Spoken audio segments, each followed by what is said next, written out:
Good afternoon, everybody. That brings us to the afternoon session on gynecological cancers. And we do have a lineup of experts who are going to be facilitating this session. But please, before I give you the stage, there are recorded sessions that are available. Please go to your agenda, and these recorded sessions are available approximately 48 hours after presentation, and they will remain there for the next 6 months in case you have missed the presentation that you are interested in or to catch up with the important information. Thank you. Over to you, Tim. Thank you, and good morning, good afternoon, and good evening to you all. Welcome to this session on cervical and other gynecological malignancies. My name is Dr. Ntokozo Ndlovu. I am a clinical oncologist with the University of Zimbabwe, Faculty of Medicine and Health Sciences in the Oncology Department. And with me co-facilitating is Dorothy Lombe. I'll ask you just to quickly introduce yourself as well, Dorothy. Hi, everyone. Good afternoon, good evening, good morning. My name is Dorothy Lombe, and I'm a radiation oncologist and very pleased to be with you today. Thank you. So we'll be off to the start, and our first speaker is Dr. Edward Ted Trimble. He is a gynecologic oncologist at the NCI USA, and he's been in that position for 30 years. Currently, he is working with the WHO on the Cervical Cancer Global Health Initiative. Over to you, Dr. Trimble. Thank you very much. I'm delighted to join you. I wanted to update our guests and colleagues on the WHO initiative for global cervical cancer prevention and control, as this, we think, is a great opportunity to forge partnerships, to learn from one another, and to make progress on cervical cancer around the world. So the call to action for this was issued by Dr. Tedros, the Director General of the World Health Organization, at the 71st World Health Assembly in 2018. He called for a broad initiative, which would include HPV vaccination, screening and treatment of pre-invasive disease, treatment of invasive cervical cancer, as well as effective symptom management and palliative care. Since then, the World Health Assembly, comprised of the ministers of health from all the countries in the world, approved a resolution endorsing the global initiative for cervical cancer prevention and control in July of 2020.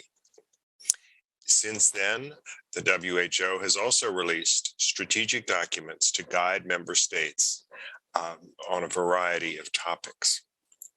The key goals for 2030, according to the strategic plan, are that we would aim for 90% of eligible girls to be vaccinated, that 70% of women would be screened at least once in her lifetime with a reliable test, that 90% of women found to have an abnormal screen, pre-cancer or cancer, would receive timely, high-quality care, and that this would result in a 30% reduction in deaths from cervical cancer.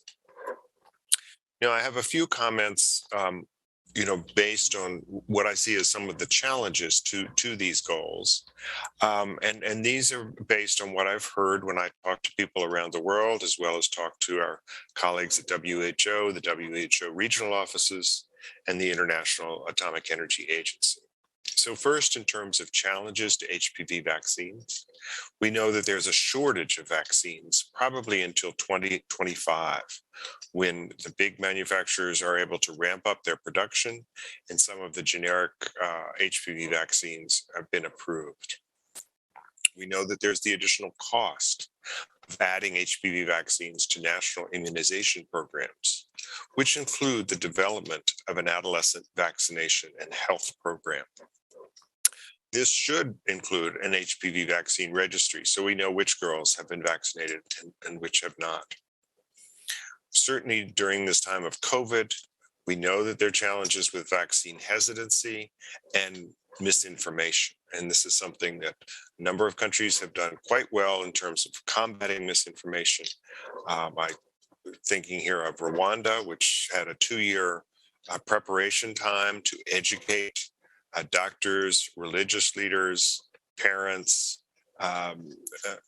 nurses, and were able, at the end of that 2-year educational period, to roll out using school-based clinics to 90% of eligible girls.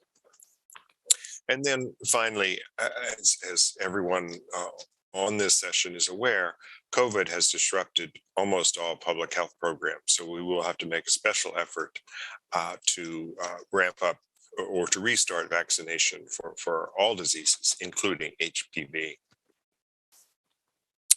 What are some of the challenges to screening?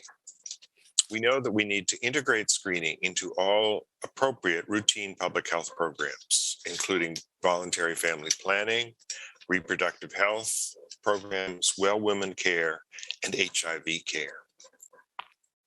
We need to establish for all the populations that we plan to screen, what is the best screening test to use, and what type of triage should we use for women who have a positive screening test. We need to develop a screening registry so we know who has been screened and who has not been screened so that we can best target those women who have not been screened. And how best do we ensure follow-up? There's certainly some promising results looking at mHealth using mobile phones to stay in touch with women. Women may need help with transportation to get to a regional hospital for triage. In some cases, we've seen success with patient navigation. We know that there are also challenges in terms of the expense, where women have to pay for the cost for the triage tests. So it is important that we work with colleagues at ministries of health and policymakers to ensure that universal health coverage includes the cost of the screening, triage, and follow-up, and so that we can minimize out-of-pocket expenses for women undergoing screening. What are some of the challenges to follow-up and treatment? As I mentioned, there may be a need for travel to a district, regional, or national hospital. Again, we want to work with our colleagues at ministries of health and other policymakers to make sure that universal health care covers the follow-up and that we minimize out-of-pocket expenses. I mentioned patient navigation. We need to make sure that we have access to quality imaging and diagnostic tests, to quality ablative therapy for precancer, access to quality surgery or chemoradiation for cancer, access to quality symptom management and palliative care. And as I'll be discussing in the next slide, we need to be able to link health data across the health system for follow-up and for quality evaluation. Certainly, strengthening health data systems will benefit management of many non-communicable and communicable diseases, but for cervical cancer, this is particularly important. We need, as I mentioned, a vaccine registry, a screening registry, a cancer registry linked to death registries. A number of countries have developed unique personal identifier systems, often given at birth, to link records from clinics to data from district, regional, and central hospitals, and ideally to link public, private, and faith-based health systems, because we know that many women get care at a variety of different health systems. We need to strengthen health systems across all levels of care. And as I mentioned, the importance of making sure that universal health care coverage includes coverage for all the issues related to cervical cancer prevention and control. That concludes my talk, and I am happy to entertain any questions or comments at the appropriate time. Thank you. Thank you very much for the presentation. I think at this point, question and answers will be at the end of the session. So at this point, I'll call upon our second presenter, who is Dr. Bothwell Guja. Okay, I'll introduce Dr. Guja. He's qualified as an obstetrician and gynecologist in 2011. He's a member of the Royal College of Obstetricians and Gynecologists in the UK and a fellow of the College of Obstetricians and Gynecologists in South Africa. He's a board-certified gynecological oncologist with the College of Medicine in South Africa and holds an MPhil from UCT. He has a diploma in minimal access surgery, and in his current capacity, he is the lead gynecological oncology surgeon at the Parirenyato Hospital, Harare, Zimbabwe. He is involved in the running of the gynecological oncology services, including cervical cancer screening services, and chairs the Gynecology Oncology Tumor Board. He is currently involved in cervical cancer research in collaboration with the IAC, and received another grant to explore why people with cancer in poor resourced countries present late. And that study will be launched next year. So over to you, Dr. Guja. Okay, thank you very much, Dr. Nlo, for the kind introduction. I have no disclosures to make. And this is the current hospital where I work, Parirenyato Group of Hospitals in Harare. I'll be referring to this a lot in my presentation. This is the outline of my talk. I think this slide has already been, I think Dr. Timbu has already spoken to this. I'm going to start with some good news. I think so WHO has got a global strategy towards the elimination of cervical cancer as a public health problem. And I think these lines are just showing, the gray line is showing what will happen if we continue with where things are at the moment. We'll not be able to eliminate cervical cancer as a problem. One thing that I found very fascinating is that with intensive vaccination alone, I will be able to eliminate cervical cancer as a public health problem by the year 2120. But with intensive screening and vaccination, I think we'll be able to eliminate it 20 years earlier in 2019.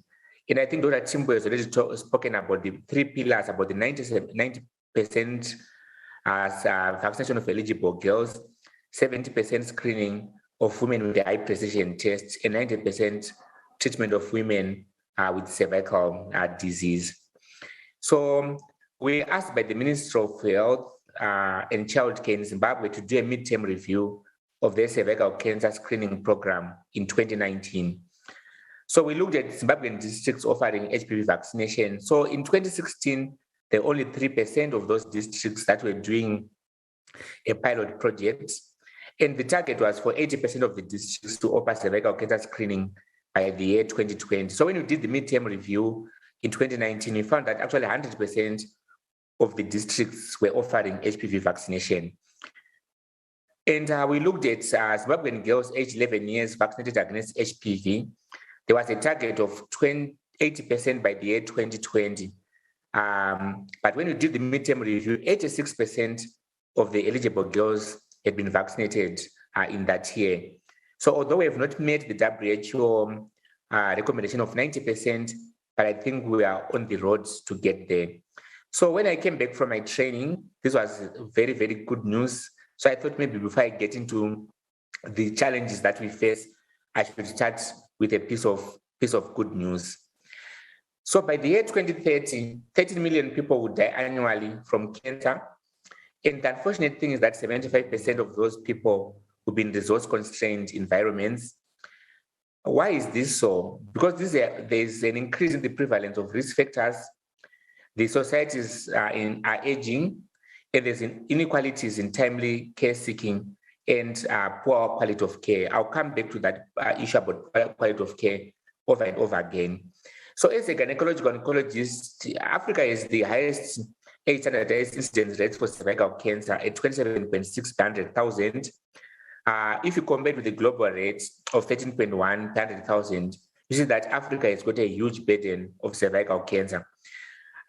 If you look at Southern Africa, it's actually in the eye of the storm. We've got the highest burden in the world of 43.1 per 100,000. So there is need.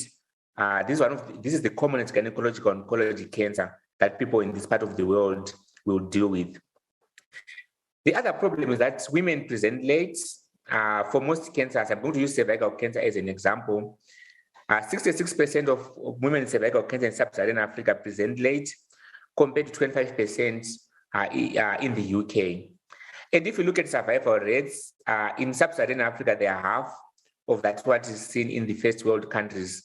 For example, if you take cervical cancer, 33% compared to 67%. So I think the question that I want to pose is, are there enough cancer specialists to take care of this enormous problem in resource-constrained environments? So if we are to define the problem using one slide, we know that gynecological oncology services and outcomes have referred suboptimal. The elephant in the room is due to chronic underfunding. And if you look at healthcare costs as a percentage of the gross domestic product, Africa spends about 5.1% of their GDP on healthcare. Just contrast it with the United States of America, which spends about 17% of their GDP on healthcare.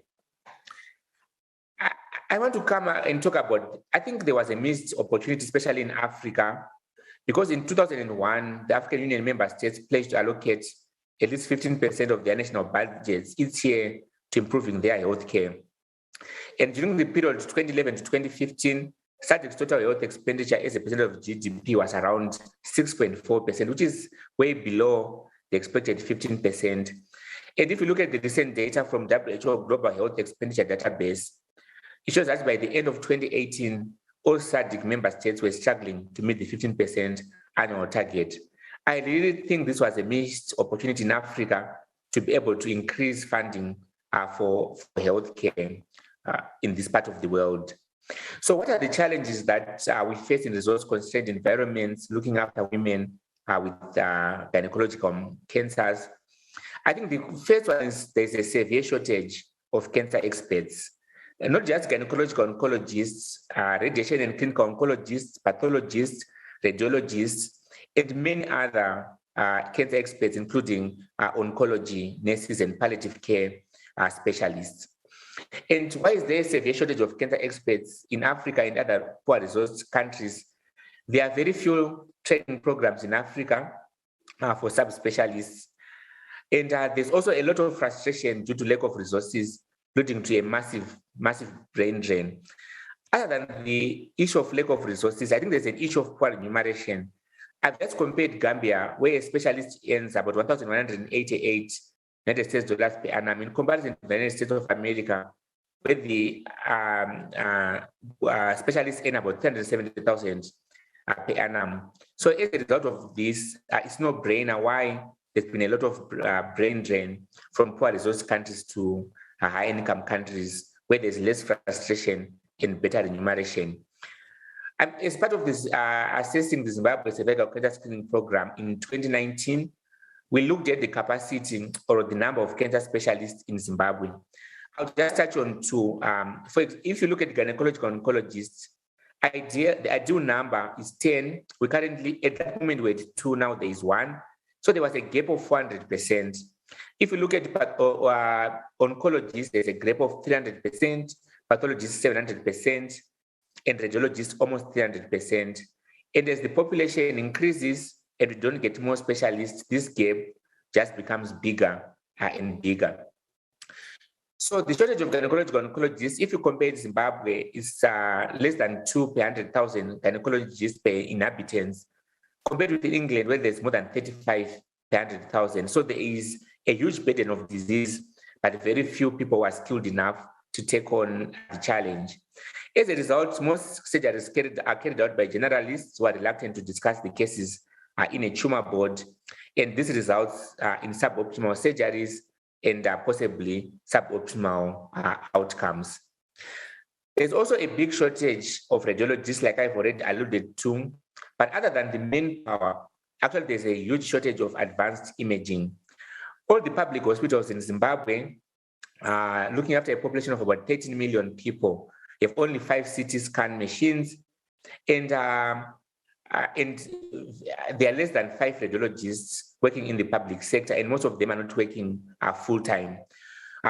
Using Zimbabwe as an example, the whole of Zimbabwe doesn't have a single MRI scan in the public sector, and we don't even have a single PET scan in the public sector. This lack of radiological services results in inadequate clinical staging, resulting in a significant number of patients ending up having an inappropriate surgery, and this at times, most of the times, results in suboptimal outcomes. So it's not unusual to have a dual laparotomy, and you find that a patient has got an inoperable ovarian cancer. The reason being that they could not afford a CT scan, so they only had an ultrasound scan done, which missed a lot of the disease. Apex in 2016 estimated that we've got one pathologist covering 1.3 million people. There's a huge shortage of pathologists. And when we did the Zimbabwean midterm review of our cervical cancer screening program, I'll just give an example of 2018 for the sake of time. 30% of women who had biopsies never got their results. So imagine how many of those women had invasive cancer already, how many went on to develop invasive cancer and only presented with advanced disease. So manpower is really a huge challenge, looking after women with gynecological malignancies in resource-constrained environments. So this is the other challenge that we have, is there are no established tumor boards. So this is a journey that a woman with cancer is supposed to take. The cancer is supposed to be confirmed with a biopsy. The biopsy is supposed to be reviewed in a tumor board, and the histology is confirmed. And if there are any imaging, they are then reviewed. The patient undergoes surgery, and the final histological specimens are reviewed again in a tumor board, and a treatment plan is formulated. Then after treatment, the patient is followed up until remission, recurrence, or death. And there's clear evidence from literature that tumor boards improve oncological outcomes. However, in poor resource countries, very few hospitals have well-established tumor boards. And I was thinking about this and thought there are some institutions that have started using, linking up with well-established centers using telemedicine to do some tumor boards, but this might be a short-term solution. And the biggest challenge there is lack of reliable internet. Just like this morning, I spent almost 10-15 minutes just trying to log into this conference. I'm not going to dwell a lot of this. I think Dr. Timbo has spoken about out-of-pocket expenses. I want you to look at this World Bank data. In 2011, 75% of Zimbabweans were living on less than $5.50 per day. And a fifth of Zimbabweans are living in extreme poverty, using less than $2 a day for their survival. I'm going to use those figures to highlight why the amount of the huge out-of-pocket expenses that people in poor resource countries are expected to pay without any meaningful earnings. So one of the biggest challenges that we have is actually getting a patient to theater to do the operation. I've already spoken about pathologists. There's an unacceptable turnaround time for biopsy results. I was doing a tumor board a couple of weeks back. I'd operated a patient 6 weeks prior, and we wanted to discuss the results, and we were told that the results are not there because there were no slides at the hospital for quite a very long time. So that's the problem that we face, unacceptable turnaround time for biopsy results. I've already alluded to the fact that we've got a shortage of radiologists and advanced imaging, so no proper staging is occurring. There's also a big problem with laboratory service, hematological, biochemical, and serological tests. Machines are breaking down often. There's shortage of reagents, and also there's sometimes shortage of drugs, because in some cases, patients have to buy their own antibiotics, they have to buy their own post-op analgesia, and if those drugs are not available, then they're not booked for surgery. So before you've even taken a patient to theater, you have to kind of like go over this hurdle. To be able to get around this problem, patients have to send biopsy specimens in private. they have to get radiologists in private to do imaging, and they have to take their bloods to private, and they have to buy their own drugs. These are huge out-of-pocket expenses which very few people can afford. I want you to remember that less than 75% of Zimbabweans, for example, live on less than $5.50 a day. If you overcome that hurdle and the patient, you get a date for theater, roughly on oncological case, patients pay about $600 United States dollars as theater fees. On top of that, if they need blood, we pay about $100 US per each unit of blood. And there's a big challenge with theater time. For example, I'm supposed to be operating once a week, and I operate from 8 to 1. A radical hysterectomy can easily take 4 hours. So in essence, I can only do one decent oncological case a week. And at this moment, I think because of COVID and other challenges, we've just been operating maybe twice or even once a month. So I think there's really challenges with this theater time. And in some countries, more so in Zimbabwe, Kenya and other countries, there have been recent work stoppages by doctors, which has contributed to this challenge. And at times there's shortage of anesthetic drugs. So patients or women, you have to fork out all this money from their pockets to be able to get surgeries done. Massive, huge out-of-pocket expenses, which a lot of people cannot afford. After the operation, there's usually other challenges like poor monitoring. There's a severe shortage of nurses. There's shortage of drugs. I've already alluded to this before. And patients will need adjuvant chemoradiation, and at times unavailable and unaffordable. And as a result of that, there's high loss to follow up. I still want to emphasize the issue of huge out-of-pocket expenses that patients have to go through. Using cervical cancer as a problem, as an example, so is radiotherapy for all patients the solution? I think I've tried to break down the amount patients have to pay for radiotherapy for cervical cancer using figures from 2019. But if you convert this to United States dollars, this will be about something like 200 United States dollars. So considering how much people earn, this is actually something that a lot of women cannot afford. I've also looked at the number of times that radiotherapy machines were down over the years 2016 to 2018. So you find that a lot of times the machines are not working, so women have no access to radiotherapy services. So radiotherapy for all women with cervical cancer is also not a solution. So what is the conclusion? My conclusion is that there are serious challenges existing in treating women with gynecological malignancies in resource-constrained environments. I think increased government's commitment to funding prevention and treatment of cancer is vital. Probably it's a way to look back and see if we can recommit to the Abuja Declaration. I think there's need for more generalists, and I'm happy that there's some training programs that have been launched in Africa. And there's certainly a big need for oncology subspecialists, and this can be trained using various models. So for example, I started training in collaboration with established centers in high-income countries, which leads to certification. I think this will make a huge difference in increasing the number of subspecialists in Africa. But this assumes that all other problems have been sorted, and those trained subspecialists will not end up working in New Zealand, United Kingdom, Australia, or in United States of America. So I think the journey to better care for women with gynecological cancers has started. We need to think about these problems, analyze them, and try to plan and see how we can go around them.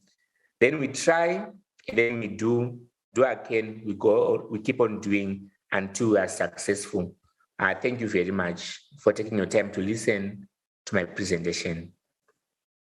And these are my references. Thank you very much, Dr. Kuja. At this time, I will hand over to my fellow facilitator, Dr. Lombe, to take us through the remainder of the program. Okay, thank you very much, Tokozo. The next speaker is Professor Hannah Simons. She's the head of Clinical and Radiation Oncology Division at Stellenbosch University. Her main clinical and research interests are in the implementation and modification of international treatment guidelines in low-resource settings, and specifically in the radiotherapy management of cervical cancer women living with HIV. Hannah, please, the floor is yours. Good afternoon, colleagues. And Bothwell, I feel a bit embarrassed to talk about PET-CT straight after your talk, but we'll discuss how we can make it work possibly in Africa. So PET-CT was first used really a very short time ago in 1998 in Pittsburgh, and in 2001, which is only 20 years ago, the first commercial machine was available. So PET has actually only been around for 20 years, much shorter than you would imagine. The problem is there are no PET-CTs for us here in Africa, and this is from the Imagine IEA database of availability. And I have to say, usually when I give a talk, I'm putting up this map to show the lack of radiotherapy machines, but you can see the lack of PET-CT scanners in Africa is glaringly obvious. We are probably the only continent in the world that's short of PET-CT. And you can see the majority of the continent has 0 scanners. And which countries have the highest probability of lack of access? Well, look, it's us here in Africa, and of course, Russia and the Far East. So what are the indications for PET-CT? Well, in our setting, staging for cervical cancer and vulvar cancer, we use it routinely in radiotherapy planning for cervix and vulva. You can use it for follow-up for response in both those. And then there are some soft indications. You could consider to do it for a patient prior to exenteration to be sure that they're suitable. And if you have a patient who you have a follow-up CT or MRI, which shows equivocal changes in an ovarian or endometrial carcinoma, you could consider a PET, but these are really not standard guidelines. So there are a lot of limitations with PET, potentially a lot of false positives, physiological uptake in the endometrium and the ovaries in a young patient, excretion into the ureters and the urinary bladder. I know myself, sometimes it's difficult to tell the difference between a ureter and a node. You often get FDG uptake in some benign lesions such as PID. And for us here down in the Cape, tuberculosis is really a massive problem, and probably more so post-COVID. And also in HIV positive patients, PET is really not ideal for a patient that's still immunocompromised with a high viral load or in low CD4.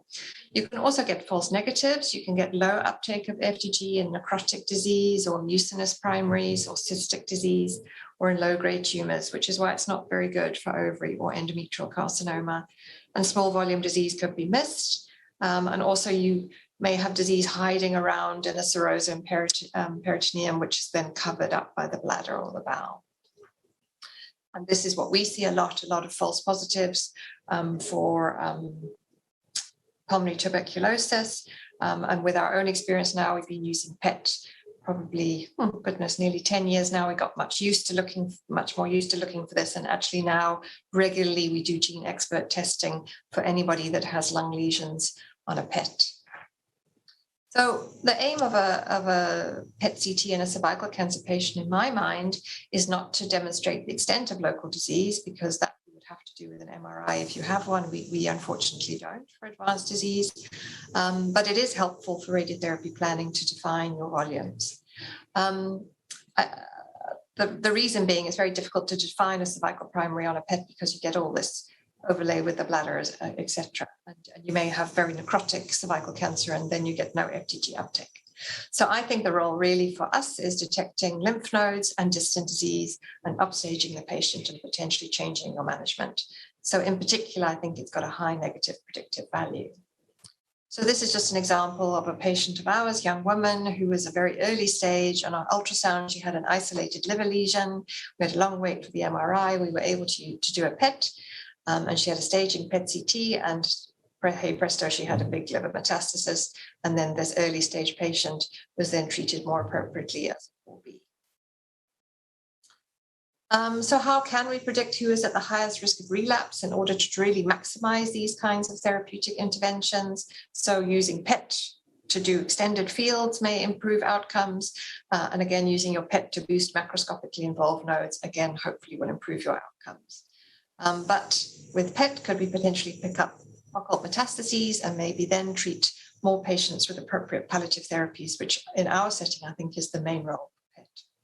It's not perfect. In some cases, nodal metastases will still be undiagnosed. There was a very small French study in early stage patients who'd had a negative PET-CT for the periaortic nodes. They then went and did a periaortic lymphadenectomy, and actually 8% of those patients have positive nodes. So it's not necessarily a perfect modality. So what role do we have for it in planning? Well, we find that we have a lot of difficulties in volume delineation on a CT alone. And as I've explained, in our situation, we don't have an MRI. Are there any visible lymph nodes involved? What is the inferior limit of the tumor that we can see? So is there potentially some scope to reduce tumor volumes and then decrease the doses to our organs at risk? And on the other side, potential to dose escalate with IMRT or VMAT techniques, particularly to involve lymph nodes. And there's also some potential you could use it for 3D brachytherapy planning. So I think that it's a particular value, PET, for periaortic lymph nodes, because you can't see these on a diagnostic or a planning CT. And if you have advanced radiotherapy techniques, then you really have a great opportunity to try and boost those periaortic nodes to a decent dose, maybe sort of 54 gray, even higher, and avoiding getting dose into your small bowel and kidneys. This is just an example of a PET for us. We picked up pelvic sidewall lymph nodes. So we've integrated the PET into our planning processes here at Tygerberg, but we only do PETs on our stage 3B patients or patients that we've seen a lymph node on an ultrasound. And the reason we do that is we're really trying to maximize our resources, because we know the likelihood of nodal disease is obviously much smaller with the early stage disease patients. And we're really trying to pick up patients, see whether they've got lymph nodes and see whether they might have metastatic disease, and potentially treat or treat correctly either with palliative or extended field radiotherapy. So we book them for a PET-CT plan, but they have their diagnostic component of their PET-CT and their planning scan on the same bed. So we're fortunate that our PET-CT is now equipped with a flat couch top, and there's lasers in the room.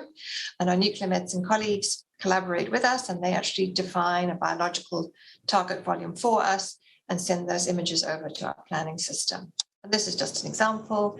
Here's PET with nice FDG uptake in the cervix and in the lymph nodes, and then we do the volumes. The big problem, of course, is what to do with the HIV positive population. In Cape Town, maybe up to 20 to 25% of all cervical cancers that we see are HIV positive. And as I've already said, lots of false positive nodal uptake because of a high viral load, reactive nodes, and tuberculosis.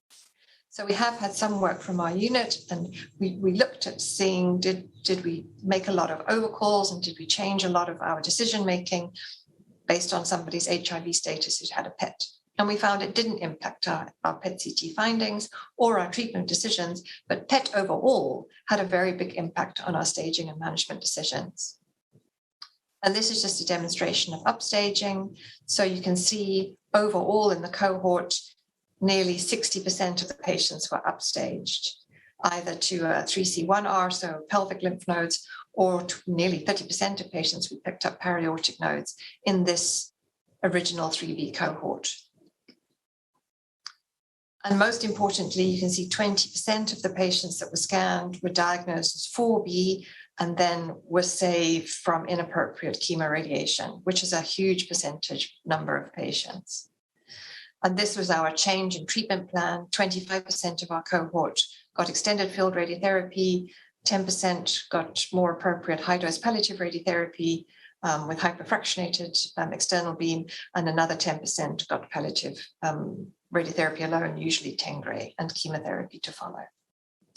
Just one slide about brachytherapy. Some people have published a little bit of data about integrating it after external beam, because you could help to define your high-risk ETV, but I think that you need a lot of resources to integrate PET into your brachy. But I just wanted to mention it. So what is the role of PET after radiotherapy?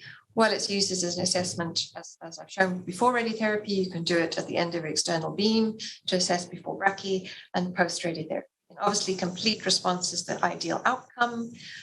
In theory, you could use this information to predict who might need a salvage hysterectomy. You could diagnose recurrence if you use it in follow-up, and then consider exenterations for these patients. But the limitations for the interventions for persistent disease and LMICs is very limited. So in my practice, we don't do PET-CT on follow-up. We can't afford it. And we have very few interventions for the 3B patients if they have relapsed. Here's just a paper from the States that showed that uptake on your PET-CT prior to treatment could be used as a biomarker. Your high SUV uptake showed decreased overall survival. So it's an interesting additional biomarker. And this is a paper from the UK, which showed PET-CT outcomes on follow-up, so complete metabolic response, indeterminate response, partial metabolic response, and persistent disease. And this very beautifully correlated with outcome. And they've actually designed a criteria which you could score the patient from 1 to 5, almost like a Deauville score that they do in lymphoma, to show whether patients had a good outcome or a poor outcome. So how do we try to integrate PET into our resource-limited constraints? And can we really spare resources for such an expensive test? And Bothwell has painted a picture of how difficult it is, even with basic surgical and imaging, how already that is difficult to access. So I'm not speaking about this blindly, saying, well, I do understand it's a very expensive modality to use. But if you find distant nodal disease or metastatic disease, you could potentially avoid very costly chemoradiation. And that's not just the financial cost of that, it's the quality of life cost to the patient and the wasted time of 6 to 8 weeks of treatment, which is not going to save their life, because that is why we do it. And Bothwell and I have the same costs for chemoradiation. It's about $3,500. Even here in the state practice, though, we have a universal health coverage for patients without medical aid, so it's no cost to them. But we're not counting in the costs of complications, travel and hospitalization, et cetera, for the patient. And on average, a PET-CT in our center, cost for a state patient is about $500. Cost for a private patient, probably $1,000, but still then significantly less than paying out for chemoradiation. So what is the future? Well, I think we need to establish the role of PET in randomized studies to show whether is it really beneficial or not. The tricky thing is all the cervical cancers in the LMICs where there are no PETs. So it is a bit difficult to try to do these studies in our settings, because all of the published literature really seems to be based on cohort studies alone, bar one study from Canada, which closed early comparing CT and PET-CT. But for me, I think it's very important we try to treat our patients with the best and the correct treatment, so we could avoid unnecessary chemoradiation in the more advanced stage population, which is really, as again Bothwell explained, that patients are diagnosed rather late, and so 3B cervical cancer is our routine. We also need to evaluate cost effectiveness, and does it really impact survival to do it? So I think there is a well-established role of this in the management of cervical cancer. I do believe there is a place in a resource-constrained setting, but I don't think in a low-income setting. I think there's a huge scope for research and obviously a lot of opportunity for those of us who are fortunate to have it within their environments. But for me, the bottom line is always to use our tools to provide the best care at the least cost wherever possible. Thank you very much for your time. Thank you very much, Hannah. That was a really excellent talk. And, you know, as you were speaking, I had questions popping up and you kept on answering them. So I'm sure we've got a few salvageable questions for you, however. So our next speaker is Dr. Paul Kamfwa. And unfortunately, he hasn't been able to join us, but we will be able to share what he prepared to share for this session. So Dr. Paul Kamfwa is the cervical cancer focal point person at the Ministry of Health in Zambia. He's also a consultant gynecological oncologist at the Cancer Diseases Hospital. He's a local supervisor of the Fellowship of Gynecological Oncology offered by the IGCS and is the lead trainer in the diagnosis and treatment of precancerous lesions in Zambia. So he has a keen interest in studying the outcomes of gynecological oncology surgery in low and middle income countries. The tech team, are you able to share Dr. Paul Kamfwa's slides, please? Okay, so I'm going to share them. I'll start the presentation. So basically, no conflicts of interest to disclose. Zambia does have a high burden of gynecological malignancies and especially cervical cancer, having close to 40% of the actual malignancies seen in the country. According to GlobalCan 2020, there were 3,161 new cases during that year. So basically today we're going to focus on the middle pillar, achieving that 70% target so that the HPV test is accessed by women between the ages of 35 and 45 years of age. So Zambia has managed to integrate HPV screening into their HPV testing into their screening program. And this slide actually just shows the history of how that was attained. It started with 4 urban clinics in the capital city in November 2019, mostly based on research projects. And then it was later expanded to the Western province in February 2020.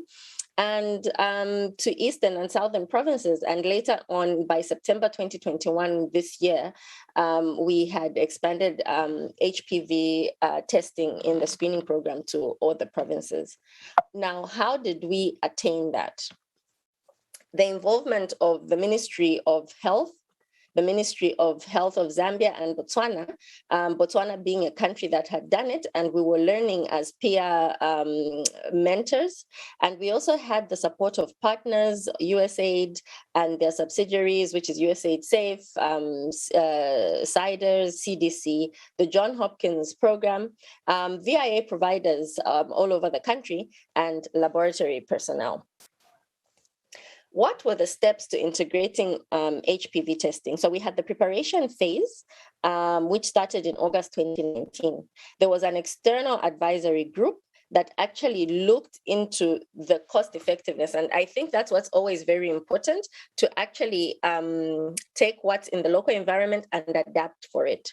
Now, what we had was we already had some basic equipment that we could use to accelerate the adoption of HPV testing. And these were platforms that we'd been using for TB. So the Cobas, Hologic, GeneXpert, these are platforms that were already existing in the different provinces. And now we just had to integrate the HPV reagents onto these platforms. Of course, I must quickly add, when COVID-19 came, we had a bit of a fallback because these were the same platforms that were harnessed to ramp up our COVID testing as well. However, we did fight for HPV testing and it persisted. And as you can see, 2021, all provinces are now effectively using HPV testing for cervical cancer screening. So now the implementation stage had sensitization for enrollment, and that's very important. So education of the community, education of the health workers, and that adequate investment cannot be emphasized enough for such programs, especially on the instruction of sample collection. I mean, we've all heard of the triple negative issue with breast cancer and how incorrect samples can give you incorrect data. So it's very important that when new technologies are introduced, that we have that correct sort of way to do it. And the other thing that was taken into consideration was shifting from provider-based collection to self-collection. That's an opportunity that HPV testing actually gives us. We're able to cut down on the cost of having a health provider actually performing the service. And sometimes people may not feel comfortable doing it in their homes, or there may be transportation issues. So it still cuts down in terms of logistics for the women to come into the clinic, being given the kits, and they're able to collect the samples and leave them and actually roll out, and that has worked pretty well. Then the results phase, and I think this is where the apprehension comes in low resource centers, where you've got a gap between your HPV testing and your actual result, and then further management. The VIA one-stop shop was fantastic. You see the aceto-white lesion, you treat with either thermoablation or cryo. That, especially when thermoablation came in, it was just fantastic for us because you take out the cost of liquid nitrogen and everything. It just became a perfect model. But clearly, we were over-treating patients. So this part where we've got the follow-up and so on, we still have a lot of lessons to learn, and we still need to harness that rather than abandon the route of this particular results phase. Now, what are the factors that have led to integration of HPV testing for cervical cancer? I think generally the cervical cancer prevention program in Zambia had a high political commitment from about 3 presidents back. Our late president, Michael Sata, had his wife, Dr. Christine Kaseba, who's a gynecologist, and she understood the disease pretty well and allowed for room to spend policies, invite all sorts of collaborations and actually support them. And based on that platform, we've been able to ride and enjoy very good political commitment on the prevention side. I must insist or emphasize, has not translated to the treatment side, and it would be good to see that. Then due to this external support, we had secondment of staff, well-paid staff in the Ministry of Health who were motivated to execute these programs with a lot of funding. And then the identification of the screening population. So a lot of community engagement and healthcare worker engagement at the primary level. Then, of course, like I've mentioned, the use of self-sample collection. So within a new program, finding innovation and actually going with what would work in our environment. Demand creation, so sensitization, having women understand what it means to have the HPV test and so on, reducing the stigmas that are associated with HPV testing, finding it positive, the misinformation with HIV and all that sort of jazz. So then you've got the orientation of the healthcare providers. So that was also not abandoned, and it's a continual thing. So because of this part loops back to having a very good structure in the Ministry of Health. What I think is admirable about the cervical cancer prevention program in Zambia is that it's a continual mentorship program. So you've got the program running, and you're increasingly taking space in the budget of the Ministry of Health and trying to get into their planning cycle and allowing the money to move from more externally dependent funding to one that is local. So we hope to continue seeing this sort of feedback mechanism. And then the coordination, there's a very good, I think that can't be emphasized enough. There's a very, very good relationship between implementing partners and the government and harmonization. And this was largely also helped by having a subcommittee of the National Cancer Technical Working Group, in which there were regular meetings and emphasis on being on the same page and trying to move together and not being discoordinated in care. It's always work in progress. So other things that can be emphasized is the political will, dedicated training and motivated staff, the management structures that has been spoken about, and the ensured funding for tests and diagnosis. So I think that's another thing that is a strength in the Zambian cervical cancer prevention program. The budgeting and the planning is pretty on point, always anticipating what we need next and basically always motivating to find out where we can get the money for the other tests rather than being a reactive team. So basically, these, I think, following slides speak to what has already been said about the whole rollout. I think what is missing in part of this slide would be the monitoring and evaluation part, which would be the compliance, probably somewhere there. So monitoring and evaluation is very important. It's important to learn from the mistakes that are happening. It's important to correct those mistakes and to make sure that we are having prudent use of resources by being actually reactive to that. So here we have an example of capacity building in the northern and southern regions of the providers in the the actual periphery of the country, and very dedicated Zambian staff. These are participants of the workshop visiting. What are the key learning points? Screening should not adversely affect other important health services. That's very important. Typically you'll find that we want to save resources. You've got programs being implemented, and the same nurse who is doing under 5 is expected to do screening, is expected to dispense HIV medication. If we want programs to be successful, we must be prepared to invest in each point and actually have accountable hours for the staff who are working there, because at the end of the day, they are human and they can only do so much. So if you lump too many of these programs on one system, you tend to affect the other programs, which probably have less funding or less motivation for. So implementation of the cervical cancer program was planned to be consistent with the healthcare infrastructure of Zambia. So there's a big drive from the cancer prevention team and cancer treatment team at the Ministry of Health to always make sure we speak into the National Health Plan, which is the bigger plan for the ministry, and also the national development plan of the country, which speaks to the SDGs and international platforms. So there's this deliberate effort to always be one step behind and to actually feed into all these different aspects. Then the screening being integrated with existing HIV services to improve coverage, as we've spoken about before. We've got women who are coming to the health system consistently. We must make sure we take care of them because we are seeing them. So we can't now use the fact that we don't see the women and they're unreachable. That excuse is not there for HIV positive women because they are consistently on our radar. And the surveillance mechanism throughout the continuum of care.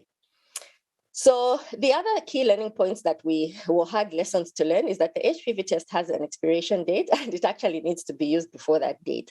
So you cannot delay. And I think that also drove the kind of like running towards the utilization and ensuring that it's integrated. There were tests that needed to be used. Then the long laboratory turnaround, point of care tests is where we are trying to go within the framework of what we can afford. Then avoiding loss to follow up by updating the registers, basically investment in information systems. That's the whole summary of what that is. Then diagnostic treatment services should not be separated from screening. So you remember we've got those pillars that are there in the 90-70-90 target. Those are not supposed to be silos. Those are supposed to be connected. They should be bridges. It should be one system, and investment should always be made across the board in all 3 pillars. So there's acknowledgement of WHO and Global Can for the references, the Ministry of Health, of course, fantastic team there, and the cooperating partners who are implementing cervical cancer prevention in Zambia. And that is the end of that presentation from Dr. Kamfwa. I will continue talking, apologies for that, in the monotone. I am the next presenter and final presenter of our session, because I hope we're doing good on time, is Dr. Alex Mutombo Baleka, who is a gynecologic oncologist in Kinshasa, DRC, and he specializes in gynecological cancers with the main research interest in human papillomavirus and related diseases. He actually studied at the University of Kinshasa and recently completed his PhD studies at the University of Antwerp in Belgium on the topic of cervical cancer control and prevention strategies in low resource settings. The tech team, are you able to share Dr. Mutombo's slides and his voice, his recording? Otherwise, I'll be very happy to share if you would like me to do that. You can go ahead and share it, Dorothy. Okay, excellent. So just put that in the slideshow.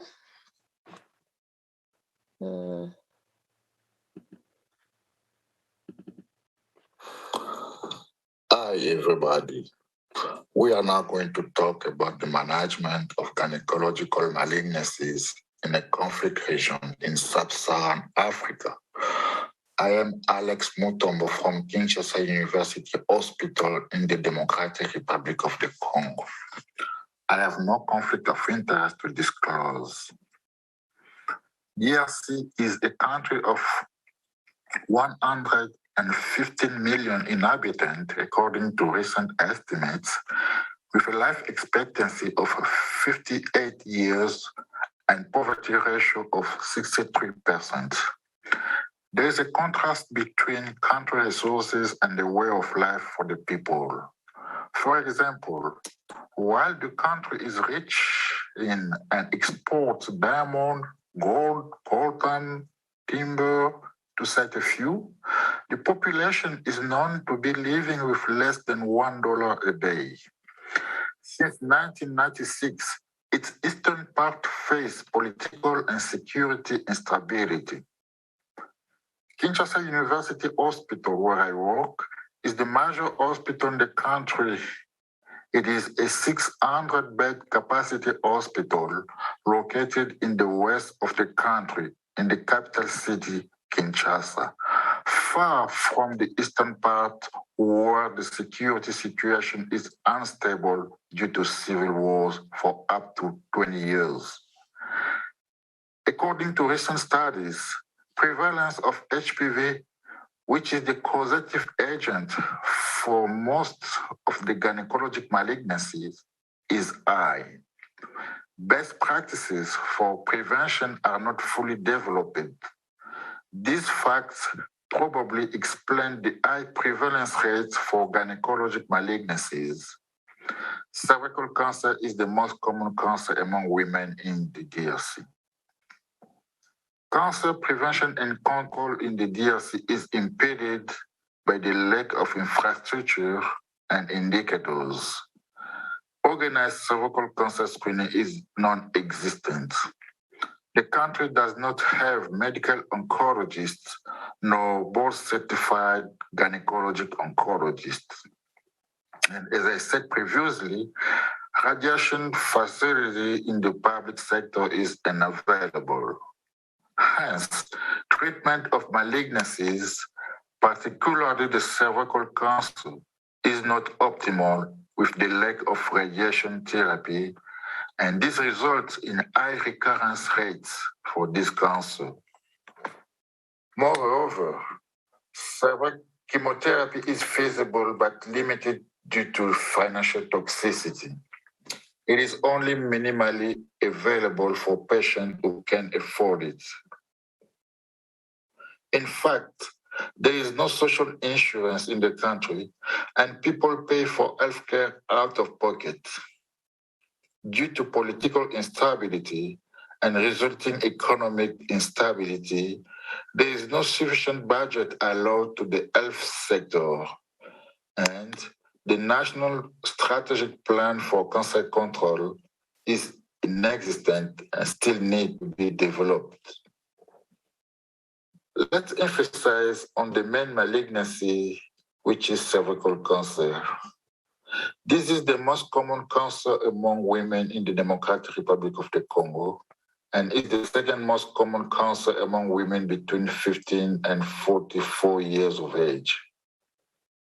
There are about 19 million women of 15 years of age and older who are at risk of developing cervical cancer in the DRC. An estimated 6,000 women are diagnosed with cervical cancer, and 5,000 die of the disease every year. Based on extrapolation of data from neighboring countries, the age-adjusted incidence and mortality rates of cervical cancer in the DRC are 33 and 27 per 100,000 women, respectively. Precancerous lesions caused by persistent HPV infections, which may lead to cervical cancer, can be detected through screening. When detected early enough, they can usually be treated and cured in a single visit. However, Due to limited availability and access to health services in developing countries, including the DRC, few women are effectively screened for cervical cancer, and those who are screened are sometimes unable to continue the treatment process. HPV vaccination as part of a comprehensive cervical cancer prevention program can offer a potentially life-saving intervention, especially in these settings. However, it is not introduced yet. The other cancer, which is high burden, is ovarian cancer. This cancer is difficult to screen because related to the biology of the disease, there is no detectable preclinical phase and dissemination in an early stage. Therefore, patients are mostly seen in advanced stages and don't survive 6 months after the diagnosis. What about the management option for these malignancies? Surgery has been the weapon of choice for all operable diseases. Only a few gynecologists are trained to assess cancer stages and to perform radical hysterectomy or vulvectomy for operable cases. In our settings, we administer chemo when drugs are available. For those who can afford it, they are referred abroad for radiation treatment. In conclusion, seeing all these bottlenecks in the management of malignancies in our settings, priorities should comprise the following actions: to raise cervical cancer awareness through partnerships and public seminars, to create a screen and treat cervical cancer prevention service platform, to build local capacity for the safe and effective surgical management of early stage invasive cervical cancer and other gynecologic malignancies, knowing that surgery is the cornerstone in the management of cancers, especially in our resource-poor settings. And finally, the need is to advocate for national HPV vaccination. This is the end of my presentation. I thank you for your attention. See you on the next occasion. Beautiful. Thank you very much, Dr. Mtombo, having joined us through virtual platforms. Tokozo, I hand back to you for the first Q&A. Well, thank you, Dorothy, and thank you to all our speakers for those wonderful presentations. Very informative and, giving us a lot of thoughts on, the situation of cervical cancer in Africa and globally as well. There are some questions that have been posted on this chat, and there is another chat, I believe, that is also being monitored through the app. The first question that we have here is to Ted, and it is: what are the barriers to harnessing the HIV platform for accelerating cervical cancer secondary prevention for women living with HIV and AIDS? And maybe I'll just ask the second question as well so that you could answer them one after another. What are the high-level commitments to ensure linkages in the elimination pillars in sub-Saharan African countries? Over to you, Ted. Thank you. Certainly, I think our colleagues in the U.S. Department of State through the PEPFAR program have made a commitment to implement screening and treatment of precancer for women living with HIV in 12 African countries. These are the so-called Go Further countries. And on the PEPFAR website, there are actually reports on what the financial commitment is, as well as what the projects are. And certainly from what I've heard talking to my colleagues at various embassies in Africa, our CDC and USAID colleagues are working very closely with ministries of health in those 12 countries to ensure that we build in screening. Some of the screening has been with VIA, some of the screening has been with HPV. Certainly from USNCI's perspective, we would rather see people screened with HPV. We are also encouraging our colleagues at PEPFAR to consider expanding their support to include treatment of women with invasive cancer, because we know that this is a problem. Now, in terms of the invasive cancer issue, obviously we're working closely with IGCS. We also provide financial support through the International Atomic Energy Agency to help pay for training and equipment, both for imaging and radiation therapy. We're also trying to see how we can work as a global community to make sure that equipment is functional and working appropriately. And I know, for example, in Zambia, we just learned that there are problems with the old cobalt machine and the old linear accelerator. And so we're trying to figure out how we can get those fixed as soon as possible so that we can get things up and running again for the treatment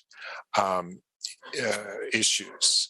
I think there is a challenge in terms of building the information system. Certainly, we heard a number of presentations today about the importance of being able to link records, to set up screening registries, to eliminate or to decrease loss to follow-up. And so building those information systems and the health data systems is critical. And I think we also heard the importance of working closely with ministries of health to make sure that there is money in the ongoing budget, that these are sustainable programs, because we need to make sure that every year there's money budgeted for screening, for triage, for treatment, and for palliative care. And I was very impressed with what our colleagues in Zambia have done in terms of making sure that as they put in their requests, they make it clear how this is part of the national development plan, part of the national health plan, part of the national cancer control plan. I'll stop there. Thank you very much. And I guess you've also addressed the next question, which was there's a huge disconnect between the screening and treatment in Africa and how it can be addressed, because there's this belief that, if we just get our screening in order, we will be okay, there will be no more cancer. And okay, of course, the primary prevention, which is vaccination as well. But when we looked at that graph that was shared by Bothwell, and we're seeing the projections of actually when this elimination of cervical cancer is going to happen, do you think we're doing enough for treatment right now? No, I think the answer is, we have to do more for treatment, because certainly, just rolling out HPV vaccines, potentially would cause a 100-year delay in terms of eliminating cervical cancer. So we've seen what certain countries, some high and middle income countries, have been able to do with combining vaccination, screening, treatment of precancer, treatment of cancer, so that we need a kind of across the board approach to decrease the global burden of cervical cancer. Thank you. And the last question I'll pose before I hand over to my colleague Dorothy is to Bothwell. It's a comment and a question. Highly sympathize with challenges, Bothwell. Great connection of socio-economic issues with reality of cancer management in your presentation. What are your thoughts on how we can ensure we don't miss another AU opportunity again should it arise? Bothwell, are you still there? Maybe while Bothwell is, there you go. Hannah, you had your hand up. I'm not sure. Yeah, no, I just wanted to say something about, the gap between screening and diagnosis, because so many of the patients that I see in my clinic, it's not the first time they've had an abnormal test. They've had a high cell in 2018 or 2017, and it's fantastic that they've accessed the screening system, but we are still doing something wrong. And I think mHealth is going to be the one answer here, because if you rely on these women who have so many other conflicting, particularly the HIV population, conflicting clinic visits and responsibilities, and they're single moms, to go and get that result, it's never going to happen. And it always saddens me. It's such a missed opportunity to see a patient that had a high SIL within the previous 5 years to diagnosis, who then sits with you with a 2B or a 3B cervical cancer, because it's a wasted resource. And I feel somehow in the healthcare system, we obviously let those women down. They've done the right thing. They've come for screening, but we haven't got the result to them. So we mustn't forget that disconnect. It's good to get somebody to the clinic visit, but then we need to make sure the follow-up exists. Bothwell, please go ahead. Sorry, I think I missed the question. My internet was acting up. What was the question? Okay, the question is, what are your thoughts on how we can ensure, sorry, maybe I'll start with the comment. Highly sympathize with challenges. Great connection of socioeconomic issues with reality of cancer management in your presentation. What are your thoughts on how we can ensure we do not miss another AU opportunity again, should it arise? Okay, thank you very much. Such a brilliant question. I think my answer would be that I think as citizens, I think we just have to demand the type of healthcare that we want from our governments. So I think we have kind of like been laid back and leave it to the government just to do what they want to do. But unless as citizens we identify that healthcare is a right, and we demand it from our governments, including working with civic society and other pressure groups, I think governments will always find money to buy luxury cars, go on holidays, and buy other sophisticated guns. So I think the answer lies with us as citizens of Africa, just to demand that our governments do better. I totally agree with you, Bothwell. I do think that we do operate in a system that is, resource constrained, but sometimes we ride too much on that, and we can do better if we hold each other accountable. All tying in even to what Hannah has said, it's a very expensive omission. If you're able to catch someone at a high SIL point and you actually ignore that result and allow them to come back. Some of the innovative things that we've been speaking about as practitioners in Zambia is the harnessing of the systems we have. We don't have postal addresses, or those postcodes, but we have systems like churches. We have systems where you can actually track down women. We just have to be innovative and not really copy and paste what's in the West, but basically harness what we have locally. Thank Yeah, you. Yeah. Thank you. The next question is to Hannah. Should management be changed based on PET-CT staging as yet, or should we wait for results of a randomized controlled clinical trial? I think this is based on, when you have somebody who is a 4B on PET, you might have just treated them with chemoradiation and had probably a good outcome. We do not know whether PET really is a saving of cost and quality of life in that situation. And another example is, on the nodes, the para-aortic lymph nodes or even pelvic lymph nodes.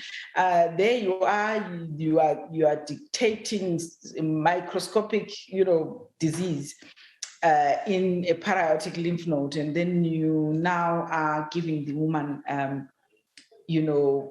extended field radiotherapy.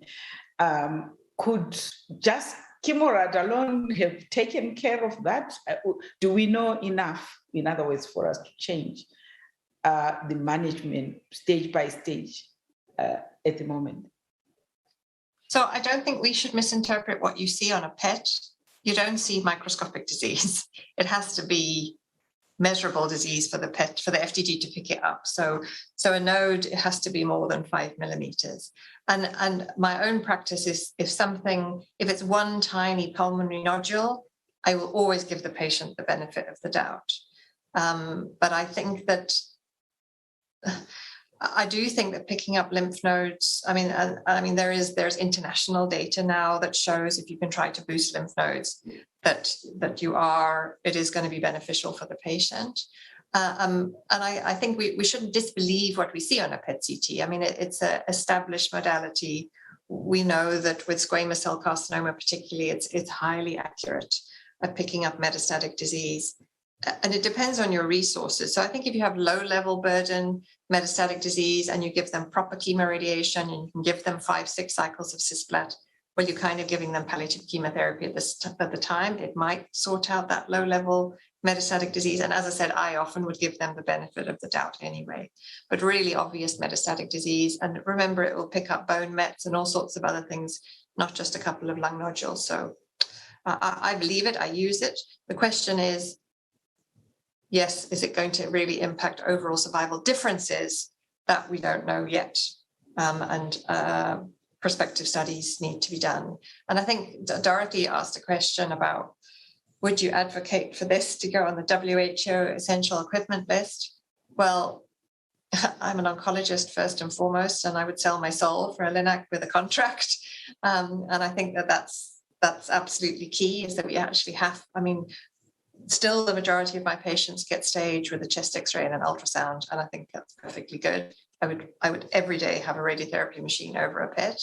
But I think in the sort of middle income countries, I think it's good to strive for having something like that, because it does make a difference in how you manage your patients and the outcome for them.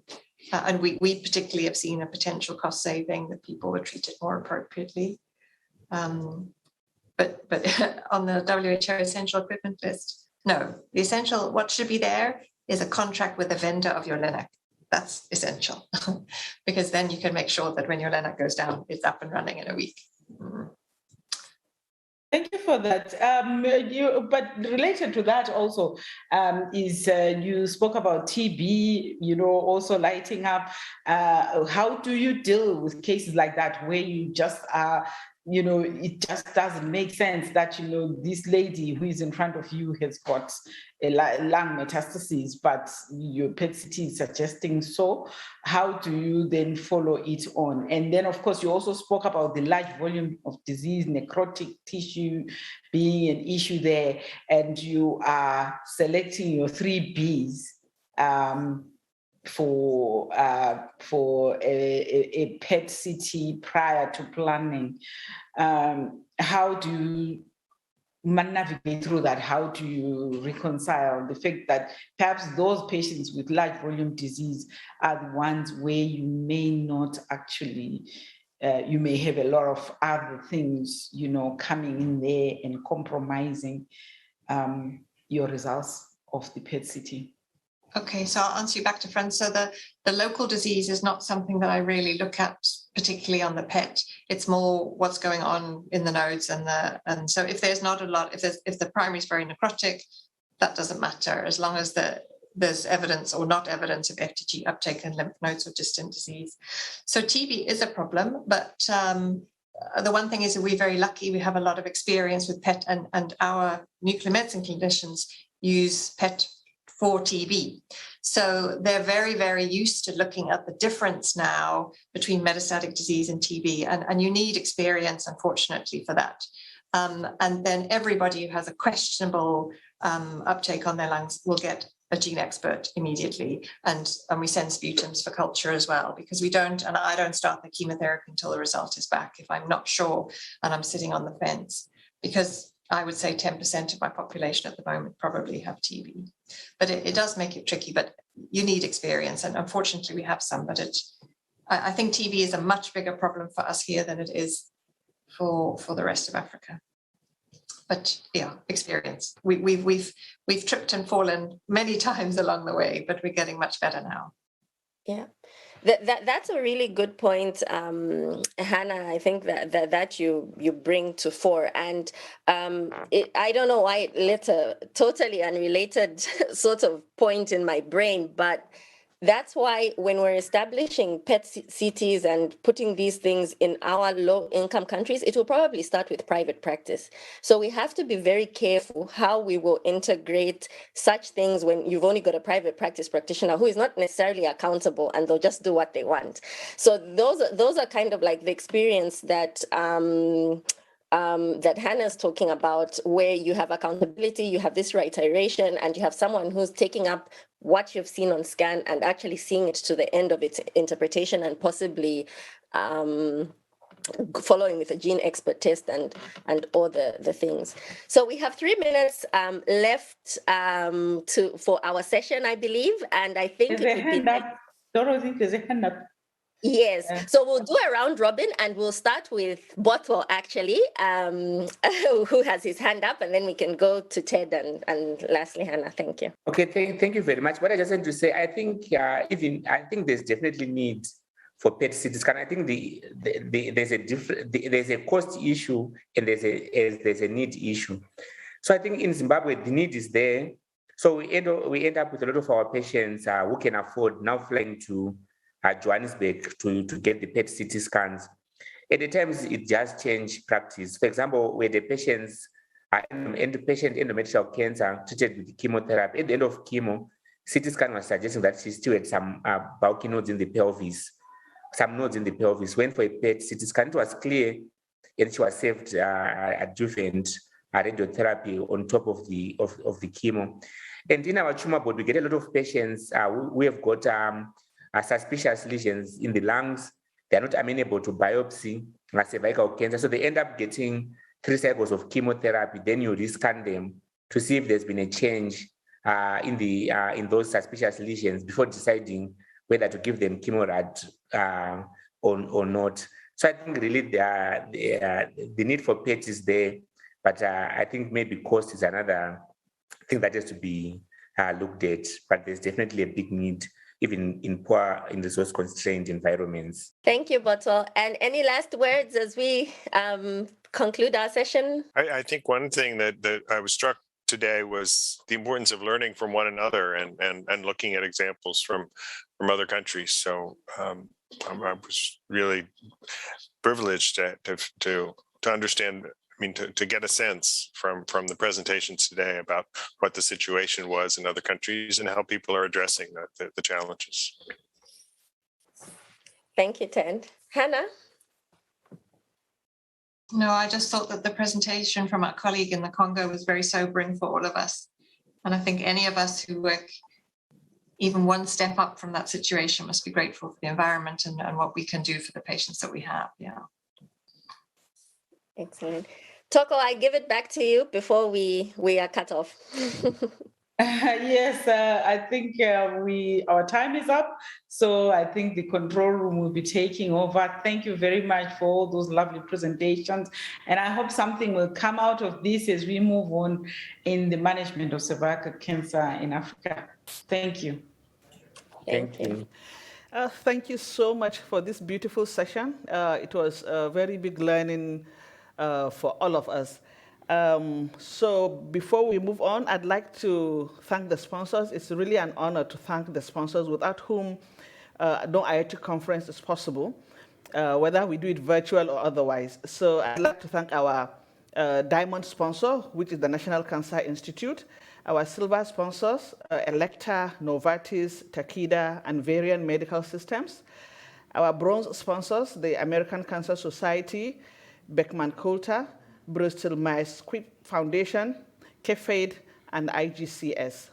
And I'd like to remind you that the next session is a closed session, which is with the title of Training, Research and Training Opportunities within the NCI.